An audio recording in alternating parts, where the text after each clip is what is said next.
Hola, buenos días, bienvenidos nuevamente al canal. El día de hoy vamos a revisar los aspectos que trae la guía que publicó el Ministerio de Salud y Protección Social para el 2023 respecto a los lineamientos de atención clínica integral para la leishmaniasis en Colombia.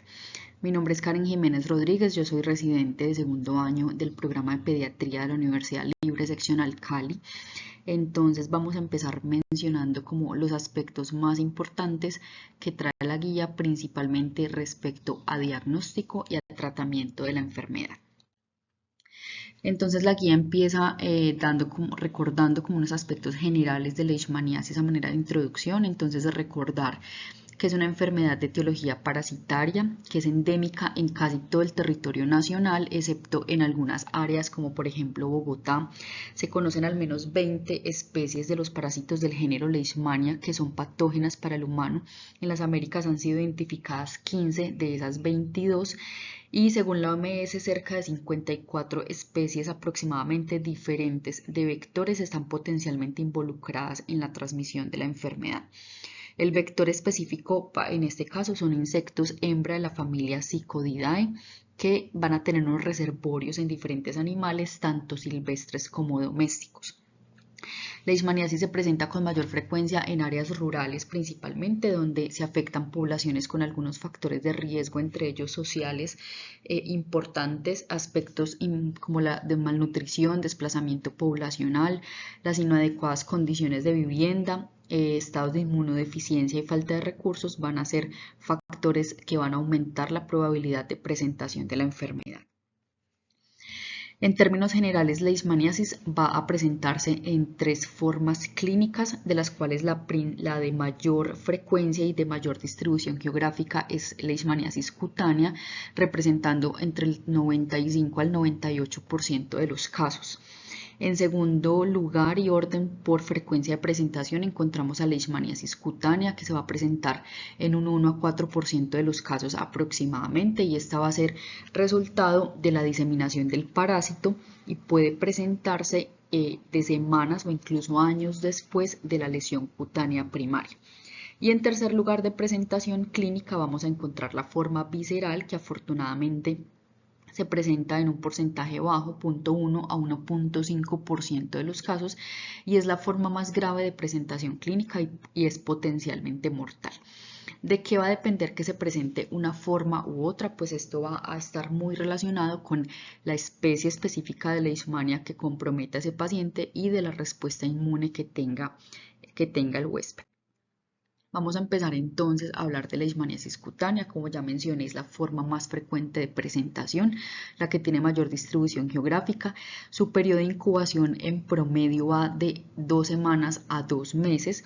Y como vamos a ver en esta y en la diapositiva siguiente, la lesión cutánea típica que representa la leishmaniasis va a tener cronológicamente unos cambios en su morfología y en su presentación que vamos a mencionar. Entonces, inicialmente después de la picadura del vector, por lo general en ese punto de picadura se va a presentar la lesión inicial, que va a ser una mácula pequeña de aproximadamente medio centímetro de diámetro, que puede perdurar 1 a 2 días, puede ser única o puede también presentarse con lesiones satélites en diferentes áreas del cuerpo, por lo general en áreas expuestas, que pueden ir entre 1 a 10 lesiones en cantidad, y posteriormente esta mácula se va a transformar en un granuloma piógeno, que va a ser como el primer signo de leishmaniasis cutánea, en la cual esa pápula va a evolucionar a la formación de un nódulo que tiene una característica que va a ser pues como muy importante recordar, que es indolora,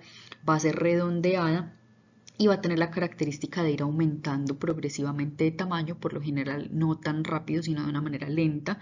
Va a estar rodeada esa lesión por un halo hiperpigmentado y potencialmente puede llegar a ulcerarse.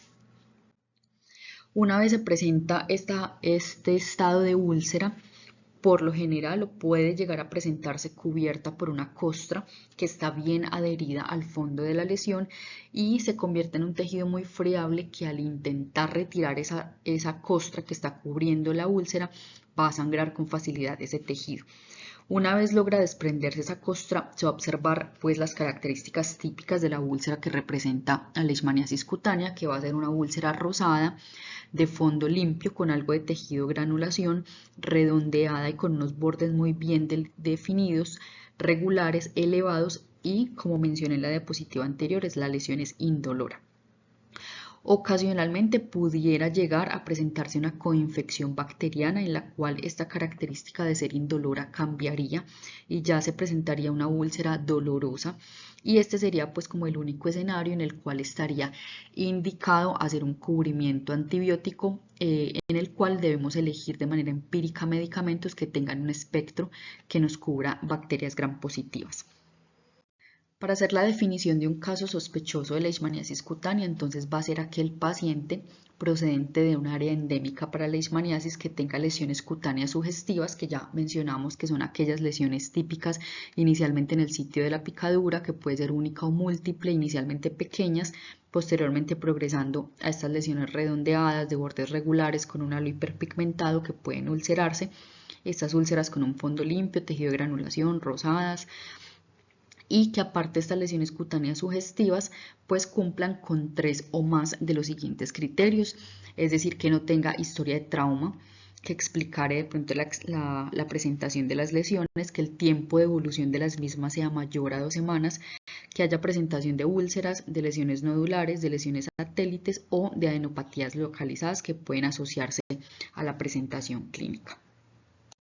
Respecto al diagnóstico de leishmaniasis cutánea, la guía propone diferentes herramientas diagnósticas y las describe en diferentes escenarios de niveles de atención, donde potencialmente podamos identificar a estos pacientes. Entonces menciona que en un primer nivel de atención, si el paciente está en este contexto, vamos a poder realizar en ellos un frotis directo en el cual nos va a permitir observar los amastigotes, que es la forma del parásito, es la forma en la cual se convierte el parásito cuando ingresa a los macrófagos. Se multiplica en esta forma tanto en macrófagos como en los diferentes pues como tejidos del huésped, y si es negativo este frotis directo pero si continúa la sospecha clínica de leishmaniasis cutánea, la guía propone que se puede repetir este frotis directo hasta 3 veces. Que nos recomienda que si el paciente tiene múltiples lesiones, no solamente una, y vamos a hacer ese frotis repetido hasta 3 veces, pues lo ideal sería tomar muestras de diferentes lesiones para realizarlo. Si posterior a repetir hasta 3 veces el frotis directo, estos continúan con resultados negativos, pero la sospecha clínica persiste, se debe remitir a un nivel superior donde pues tengamos otras alternativas diagnósticas para utilizar. En un segundo nivel de atención, entonces la guía describe que podríamos tener la opción de tener la alternativa de realizar una biopsia en estos pacientes, donde se haga una descripción microscópica y macroscópica de la lesión, y que la indicación de realizarla pues serían aquellos pacientes que ya tienen 3 frotis directos negativos, pero que persista la sospecha clínica de leishmaniasis cutánea. Para un tercer nivel de atención o mayor, la guía pues pone como opciones diagnósticas el cultivo ya sea de una muestra de aspirado o de biopsia de la lesión, PCR de tejido, que también las muestras pueden tomarse ya sea a través de un hisopado de la lesión, de un aspirado o de una biopsia de la lesión, y mencionan también en esta parte la prueba de Montenegro, que también la vamos a encontrar como prueba cutánea de leishmaniasis o prueba de intradermorreacción, la cual pues como sabemos consiste en la inoculación de extractos parasitarios de Leishmania especie en la piel. Esta es una prueba que es similar a la tuberculina, se va a leer de manera tardía entre 48 y 72 horas y la vamos a considerar positiva en los casos en los cuales la induración que se produzca en la piel en el sitio de la inoculación pues tenga un tamaño mayor o igual a 5 milímetros. Realmente la prueba Montenegro no es una prueba diagnóstica, sino que solamente nos sugiere el antecedente o que hubo una exposición previa, un contacto previo con el parásito. Es útil básicamente para estudios epidemiológicos, pero pues igual es una de las herramientas que tenemos disponibles y que se mencionan en la guía.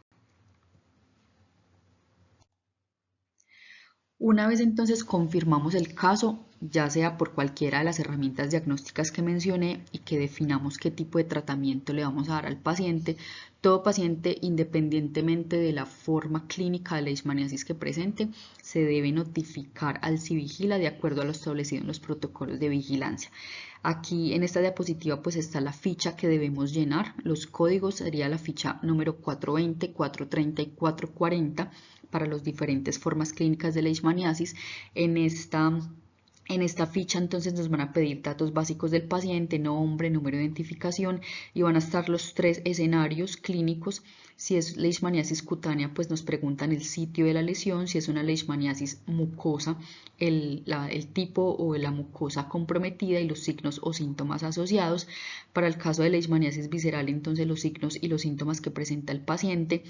Algo importante en la guía es que nos preguntan respecto a coinfección con VIH, y esto es importante porque, como vamos a ver más adelante, para el tema de dosis de tratamiento, esquemas de tratamiento, el estado de inmunocompetencia o inmunosupresión en los pacientes pues va a cambiar un poco estos esquemas de tratamiento. De igual manera nos preguntan el tratamiento que se va a definir con el paciente, o sea, qué medicamento vamos a utilizar, y el peso, porque es importante para hacer los ajustes en cuanto a la dosis.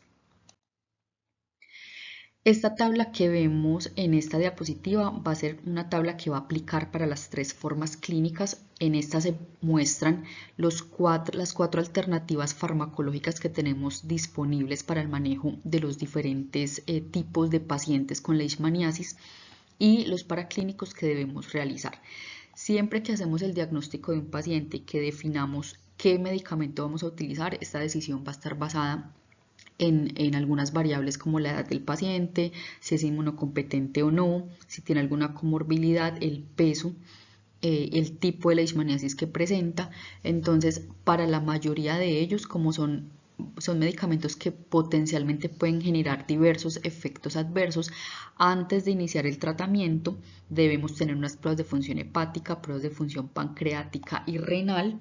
Mencionan acá también la prueba de embarazo, que para nuestro caso aplicaría para población adolescente, y el electrocardiograma, que lo mencionan acá, pero este aplicaría solamente para mayores de 45 años o para pacientes que tengan un antecedente de enfermedad cardíaca.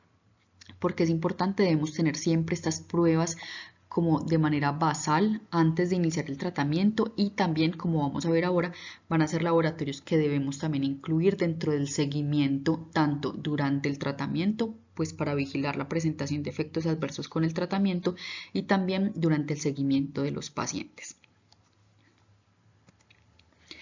La guía hace pues como una recomendación respecto al tiempo que transcurre entre que hacemos el diagnóstico del paciente y le solicitamos los laboratorios previo a inicio al tratamiento. La guía dice que si en ese transcurso de tiempo, cuando volvemos a ver al paciente ya con el resultado de los laboratorios para iniciar el tratamiento, si durante ese tiempo la lesión cicatriza y si evidenciamos criterios clínicos de curación, pues que no sería necesario administrar ningún tipo de medicamento a este paciente. En el caso de que sí tenga indicación de iniciar manejo farmacológico, entonces las dosis para pacientes pediátricos, el tratamiento de primera línea lo vamos a hacer con miltefosina por vía oral. La dosis a calcular sería de 1.5 a 2.5 miligramos kilo día, con una dosis máxima diaria de 150 miligramos, y la duración total del tratamiento va a ser de 28 días. Esto es el tratamiento de primera línea para paciente pediátrico inmunocompetente mayor de 10 kilos de peso. ¿Qué pasa con los pacientes menores de 10 kilos de peso? Entonces, en la primera línea de manejo farmacológico para ellos sería con anfotericina B, a unas dosis que ya vamos a mencionar. Hay una alternativa de manejo no farmacológica, que es la termoterapia o crioterapia, pero esta solamente está indicada en un escenario específico, y sería para paciente pediátrico inmunocompetente que pese menos de 10 kilos o adultos mayores de 65 años, cualquiera de estas dos poblaciones que tenga un leishmaniasis cutánea, pero que tenga una lesión única y que ésta mida menos de 3 centímetros, y además que no esté localizada en cara o sobre articulaciones. Sería este pues como el escenario en el cual estaría indicada la crioterapia como alternativa de tratamiento. ¿Cómo vamos a hacer entonces el seguimiento de estos pacientes? Entonces siempre durante el tratamiento y después del tratamiento, cuando vayamos a tener el control con el paciente, pues vamos a partir de una historia clínica completa, de un examen físico en el cual el peso es un dato muy importante por si necesitamos hacer algún ajuste en la dosis de los medicamentos, y el pilar fundamental o el punto más importante de estos controles va a ser la evaluación del tamaño de la lesión. ¿Por qué? Porque esto van a ser determinantes de curación clínica en el paciente. Hay una forma de hacer esa evaluación que es la regla de la mitad. Esta regla de la mitad no la mencionan en esta guía del 2023, la mencionan en la guía anterior, pero me pareció importante pues como mencionarla, porque la idea de hacer estos seguimientos es que desde la primera valoración que hagamos del paciente tengamos una medida de esa lesión para cada vez que se haga el control o un seguimiento podamos hacer la comparación respecto a la valoración previa.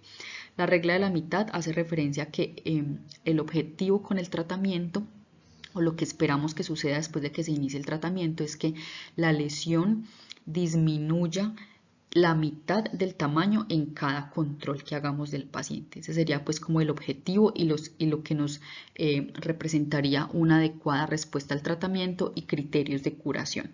Entonces podemos hacer la medición de la lesión en cada control o también podemos hacer un registro fotográfico que nos permita pues como hacer esa comparación. De igual manera, como ya mencioné ahorita, tanto antes de iniciar el tratamiento como durante el seguimiento, ya después de iniciado el mismo, debemos hacer pruebas principalmente de función hepática y pancreática en estos pacientes. ¿Cuáles son los criterios clínicos de curación o cómo se definen? Entonces, la guía define que más o menos entre el día 45 y el día 90 ya deberíamos esperar que el paciente empiece a presentar cicatrización completa. Esos criterios clínicos los definen como una epitelización total de la lesión, aplanamiento de sus bordes activos de la úlcera, desaparición de la induración y desaparición de compromiso linfático en caso de que lo haya presentado previamente. Bueno, entonces la periodicidad en la cual debemos hacer los seguimientos en leishmaniasis cutánea va a iniciar incluso desde el momento en que iniciamos el tratamiento. Los primeros dos controles van a ser a la mitad y al final del tratamiento. ¿Cuál va a ser el objetivo de estos dos primeros controles? Va a ser vigilar adherencia al tratamiento y lograr identificar eventos adversos que se estén presentando, posibles complicaciones asociadas al tratamiento farmacológico. Entonces vamos a hacer un control en la mitad del tratamiento, es decir, al día 14, y otro control al día 28, que sería finalizando el tratamiento. Aparte, pues en ese control, pues como mencioné ahorita, vamos a hacer una historia clínica completa, el examen físico, evaluar la lesión y las pruebas de función hepática, pancreática y renal. Después de que el paciente termina el tratamiento, debe tener un control al mes y medio. Este día 45 lo vamos a contar o va a estar relacionado al primer día de inicio del tratamiento. Entonces, partiendo del primer día de inicio del tratamiento, al mes y medio sería el tercer control.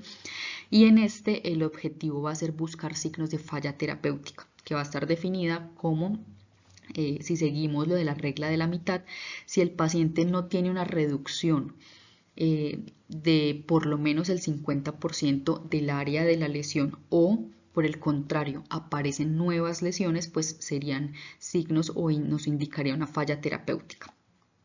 Después de este control del mes y medio, a los 3 meses o el día 90, hacemos un siguiente control, en este pues ya con la intención de establecer una cura inicial o también buscar signos de falla terapéutica. Entonces, como mencioné ahorita, en cada control el objetivo, lo que esperamos del paciente es que disminuya por lo menos la mitad el tamaño de la lesión.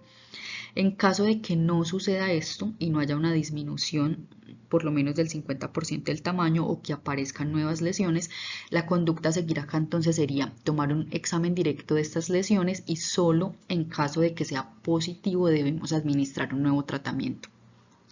Si por el contrario nos llega a control el paciente todavía con una lesión activa, pero que vemos que en los controles anteriores ha venido disminuyendo acorde a esta regla de la mitad, pues este paciente no necesitaría un nuevo tratamiento, solo en caso de que se salga como de esta ruta o de esta evolución pues que esperaríamos de la lesión. Y finalmente, en el 6.º mes de iniciado el tratamiento, al 6.º mes, o día 180, pues haríamos el último control para leishmaniasis cutánea, en la cual estableceríamos una cura definitiva o pues nuevamente si hay signos de falla terapéutica y las conductas a seguir dependiendo pues del contexto.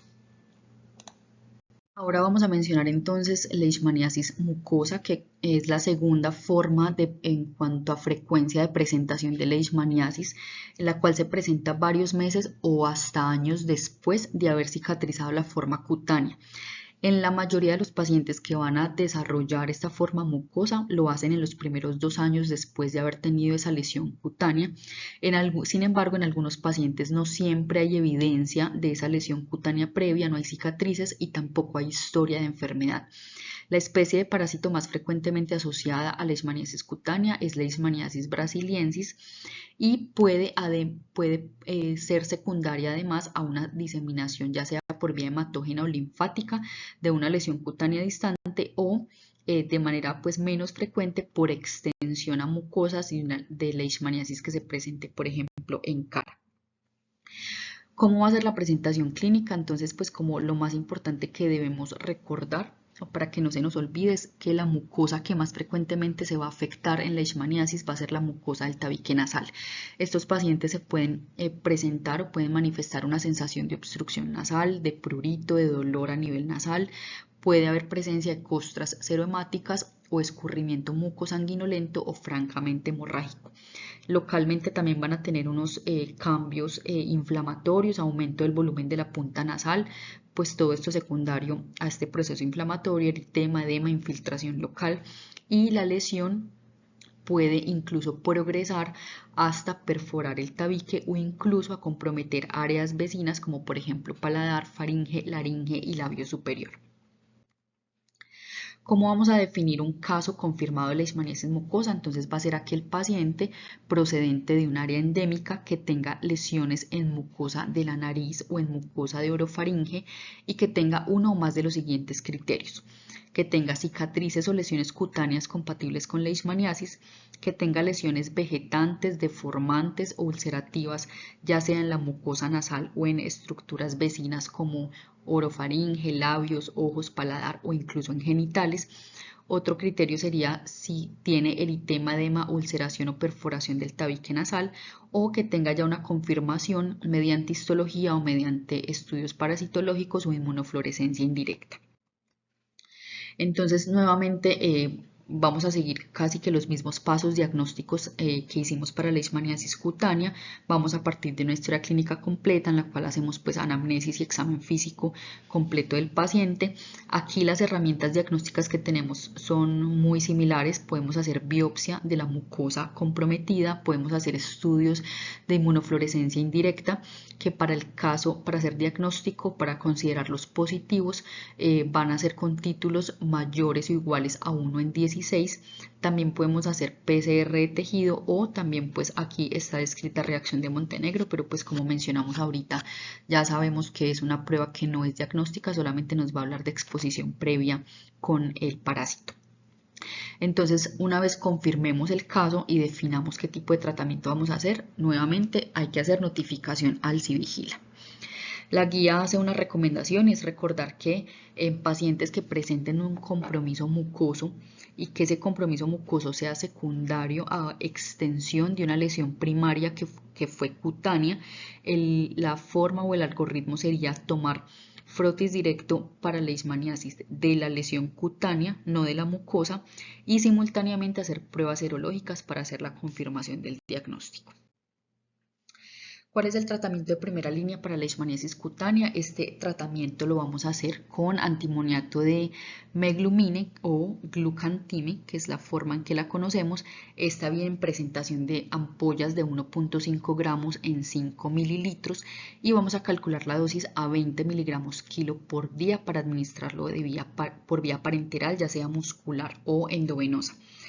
El esquema de administración va a ser una sola dosis diaria y la duración total del tratamiento va a ser por 28 días. Nuevamente, pues aquí aparece la tabla que les mencioné al principio. Recordemos que antes de iniciar el tratamiento, independientemente del medicamento que elijamos, pues van a haber algunos paraclínicos que debemos tener de base y durante la administración del medicamento. Bueno, una vez entonces iniciado el tratamiento, vamos a empezar a hacer el seguimiento del paciente.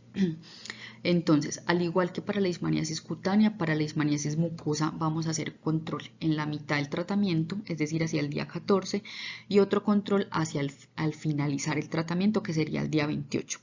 Los objetivos de estos dos controles van a ser los mismos: identificar adherencia al tratamiento, identificar presentación de eventos adversos o posibles complicaciones del manejo farmacológico. Ya sabemos que aparte del seguimiento clínico, con historia clínica, con la medición de las lesiones, pues debemos hacer un control con paraclínicos, pruebas de función hepática, pancreática y renal, y vamos a identificar pues si hay involución de esas lesiones infiltrativas en mucosa nasal o en las otras estructuras pues que estén comprometidas. Luego de este control al día 28, al finalizar el tratamiento, al igual que para la leishmaniasis cutánea, vamos a hacer un control al mes y medio, un control a los 3 meses y un control a los 6 meses. Aquí en estos controles lo mismo, vamos a identificar que haya involución de las lesiones y signos de criterios de curación clínica. Ya aquí en el 6º mes, que es donde paramos el seguimiento en leishmaniasis cutánea, para la leishmaniasis mucosa debemos continuar, o ese seguimiento se va a extender más allá de estos 6 meses, y vamos a hacer unos controles cada 6 meses hasta los 2 años después de que recibió pues el tratamiento. Listo, entonces ahorita vamos a mencionar leishmaniasis visceral. Como dije al principio, es la forma más grave de leishmaniasis, la forma clínica más grave, la menos frecuente, potencialmente mortal. Tiene un amplio espectro clínico como de presentación, puede ser de manera abrupta, pero también pueden ser cuadros graduales o silenciosos. Va a afectar principalmente a niños menores de 5 años y va a estar en asociación a estados de desnutrición, a estados de inmunosupresión, puede confundirse con diferentes procesos infecciosos. La especie de parásito que más frecuentemente está involucrada en la leishmaniasis visceral es Leishmania infantum, y su periodo de incubación va a ir en promedio de 2 hasta 6 meses luego de la picadura del vector. La presentación clínica es variable, puede ir desde asintomática hasta la presentación grave de la enfermedad. La mayoría de los niños se suelen presentar de la forma asintomática, entonces van a ser pacientes o pueden ser pacientes que desarrollan cuadros febriles de por lo menos 7 días o más de evolución de manera continua o intermitente, asociados a síntomas inespecíficos o sistémicos. Van a presentarse con pérdida de peso, hepatoesplenomegalia, pancitopenia, pueden hacer linfadenopatías o nodulaciones firmes y móviles que no son dolorosos a la palpación, cambios en piel como cerosis, o pueden tener complicaciones también como enteritis, hemorragias en mucosa oral, nasal o gastrointestinal, neumonía o compromiso renal.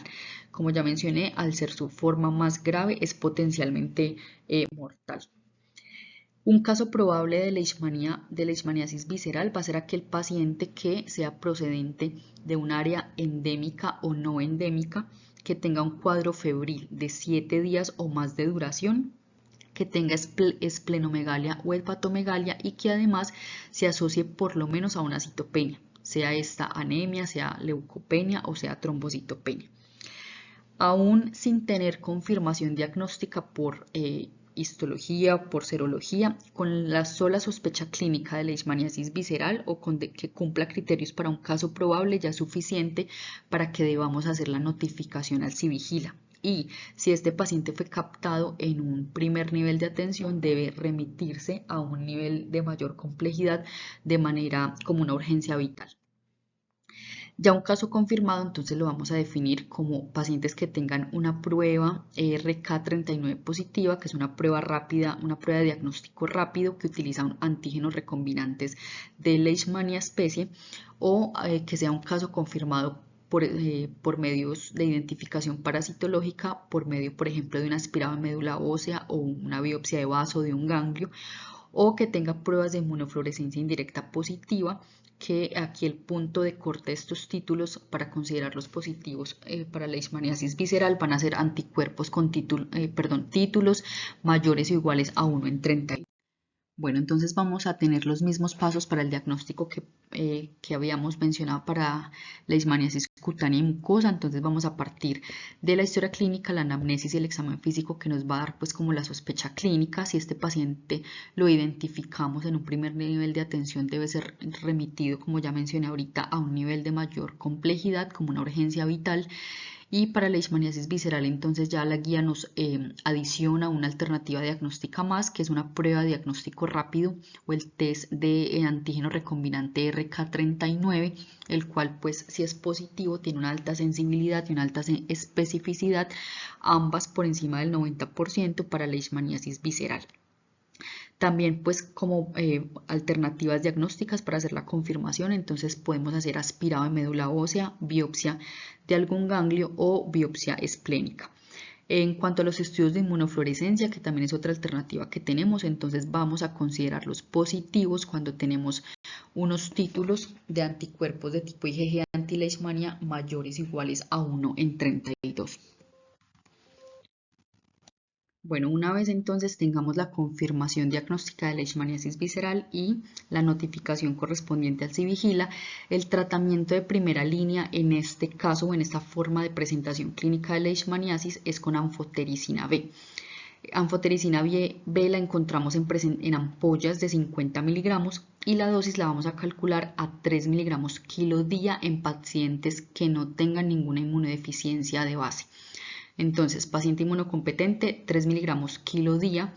La dosis diaria máxima no puede sobrepasar los 250 miligramos y vamos a administrar el tratamiento de la siguiente manera. Son 7 dosis en total que debe recibir el paciente. Los primeros 5 días vamos a administrar dosis diaria, es decir, el día 1, día 2, día 3, día 4 y día 5. Cada uno de estos días va a recibir dosis de 3 miligramos por kilo, una dosis única diaria, y va a recibir 2 dosis adicionales igual de 3 miligramos por kilo por día en el día 14 y en el día 21. Es decir, que al final del tratamiento habrá recibido 7 dosis totales, cada una de 3 miligramos kilo día, para un total de 21 miligramos por kilo. Eso para paciente inmunocompetente. Por el contrario, para el paciente inmunosuprimido, ya sea por una inmunodeficiencia primaria, por medicamentos, por alguna enfermedad de base, entonces la dosis aquí la aumentaríamos, va a ser igual con anfotericina B, pero la dosis la vamos a aumentar, no la vamos a dar a 3, sino a 4 miligramos kilo por día. Sin embargo, la dosis máxima se mantiene de 250 miligramos. Y el esquema va a ser diferente, ya no vamos a dar 7 dosis en total, sino que para paciente inmunosuprimido vamos a ampliar este esquema a 10 dosis. De manera que vamos a administrar los primeros 5 días, todos los días una dosis diaria de 4 miligramos kilo al día, y ya no va a recibir 2 dosis adicionales, sino 5 dosis adicionales en los días 10, 17, 24, 31 y 38. De manera que cada uno de estos días va a recibir en total, serían 10 dosis, cada una de 4 miligramos kilo al día, para un total de 40 miligramos al kilo al final del tratamiento, para paciente inmunosuprimido. Si por algún motivo entonces no podemos administrar anfotericina B, que es el tratamiento de elección o de primera línea, entonces como alternativas de segunda línea tenemos glucantime a dosis de 20 miligramos kilo día parenteral, sea muscular o endovenosa. Este glucantime lo vamos a administrar una dosis única diaria y la duración del tratamiento va a ser por 28 días. O tenemos también la opción de la pentamidina, que lo vamos a calcular a dosis de 3 a 4 miligramos kilo por día, y la duración del tratamiento sería de 15 días.